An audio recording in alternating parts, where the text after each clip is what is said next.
गुजर पे मेरे प्यारे साथी, अस्सलाम वालेकुम रहमतुल्लाहि व बरकातुहू। आज मैं गणतंत्र दिवस के अवसर कुछ बोलने का प्रयास कर रही हूँ। 15 अगस्त स्वतंत्रता दिवस देश के प्रत्येक नागरिक के लिए अत्यंत हर्ष और गौरवशाली पर्व है। हमारा अपना देश भक्तों तथा शहीदों ने जीवन भर संघर्ष करते हुए अपना सब कुछ निछावर करके हमें स्वतंत्रता मनाने का शुभ अवसर उपलब्ध कराया, जिसके लिए पूरा देश कृतज्ञ है। शिक्षा के सार्वभौमिक एवं गुणवत्ता में सुधार लाने हेतु राज्य सरकार निरंतर प्रयास किया जा रहा है।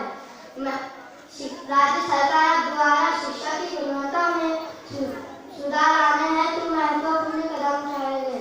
विद्यालय में पठन पाठन की व्यवस्था महत्वपूर्ण कदम उठाए गए। मैं मेरा भाषण इस शेर के साथ खत्म करती हूँ।